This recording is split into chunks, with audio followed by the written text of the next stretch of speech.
వివేక హత్య కేసులో మళ్ళీ మొదటి నుండి విచారించాలి, తన అన్న తన వదినల్ని కూడా విచారించాలి అని కోరుతోంది సునీత. అదే సందర్భంలో అవినాష్ రెడ్డికి వీళ్ళకి ఇచ్చిన బెయిల్ రద్దు చేయాలి భాస్కర్ రెడ్డికి అన్నటువంటిది ఆమె డిమాండ్.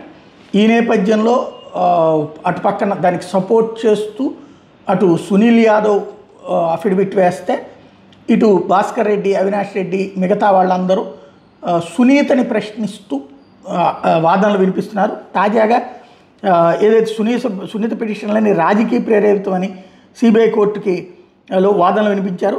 వివేక హత్యను కూడా గత ఎన్నికల సమయంలో ప్రచారాస్త్రంగా ప్రత్యర్థులు వినియోగించుకునే యత్నం చేశారని, సాక్ష్యాల ఆధారం లేకుండా ఎంపీ వైఎస్ అవినాష్ రెడ్డిని ఓడించడమే ధ్యేయంగా పనిచేశారని కోర్టుకు చెప్పారు.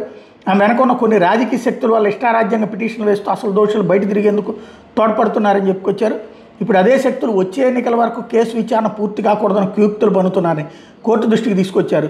ఇందులో భాగంగానే సునీత్ తాజా పిటిషన్ దాఖలు చేశారని చెప్పుకొచ్చారు. వైఎస్ వివేక హత్య కేసులో మరింత లోతైన దర్యాప్తు చేపట్టాలని సిబిఐని ఆదేశించాలన్నటువంటి సునీత పిటిషన్ దురుద్దేశపూరితం అన్నటువంటి వాదనలు వినిపించారు. అన్ని అంశాలు పరిశీలించాం, వందల మందిని విచారించాం, కాల్ రికార్డులు, వీడియోలు ఇలా అన్నింటిపై దర్యాప్తు పూర్తి చేశాం సిబిఐ చెబుతుంది. అయినా మరింత లోతుగా దర్యాప్తు కొనసాగించాలనుకోవడం సరికాదు, ఇది కేసు విచారణ ఆలస్యం చేయడమే. దాదాపు 4 ఏళ్ల పాటు దర్యాప్తు కొనసాగించినంతకాలం సిబిఐ విచారణపై సునీత నోరు మెదపలేదు. నిరాధారంగా కొందరు నిందితులుగా చేర్చడానికి ఎంజాయ్ చేశారు. ఛార్జ్షీటు, అదనపు ఛార్జ్షీట్ దాఖలు చేసినప్పుడు తను అనుకున్నట్టే దర్యాప్తు సాగుతుందని మౌనంగా ఉన్నారు. ఇప్పుడు మరికొందరిని చేర్చాలనే ఉద్దేశంతో పిటిషన్ వేశారు.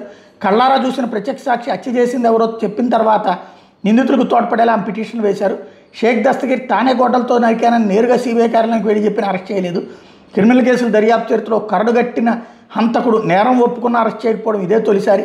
అతన్ని సమర్థిస్తూ సునీత పలు పిటిషన్లు వేయడం ఆశ్చర్యం కలిగిస్తోంది. దస్తగిరి యథేచ్ఛగా బయట తిరుగుతున్న బెయిల్ రద్దు కోరుతూ పిటిషన్ వేయని సునీత ఎలాంటి ఆధారం లేకుండా నిందితులుగా చేర్చిన వాళ్ళకి బెయిల్ రద్దుకు పిటిషన్లు వేయడం విస్తుగొలిపే విషయం.